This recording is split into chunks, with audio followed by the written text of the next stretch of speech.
দিনটা ছিল 14ই ফেব্রুয়ারি। আমি আর আমার পাশের বাড়ির ননদ বেরিয়ে পড়েছিলাম। সেদিন আর বরকে সাথে করে নিয়ে যায়নি। সব সময় তার আমার সাথে যাবার সময় থাকে না, তাই ওকে নিয়েই গিয়েছিলাম কিছু ঘরে টুকিটাকি জিনিস কিনতে। কিন্তু ওখানে ড্রেসগুলো দেখে আর নিজেকে সামলাতে পারিনি, তাই দুটো একটা ড্রেসও কিনে নিয়েছিলাম। দেখো, সেটাই তোমাদের সাথে শেয়ার করলাম। তারপর কেনাকাটা করার পর আমাদের পেয়েছিল ভীষণ খিদে। তার পাশেই ছিল একটা রেস্টুরেন্ট। সেই রেস্টুরেন্টে আমরা গিয়েছিলাম। এই দেখো রুপটপে, এইদিকে রুপটপে ছিল ছেলেদের ভীষণ ভিড়। আমরা গিয়েছিলাম তার পাশের রুপটপে।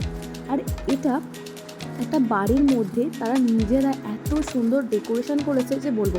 এখানে প্রত্যেকটা কাজই নিজের হাতে তৈরি করা, কোনো আর্টিস্ট দিয়ে করানো নয়।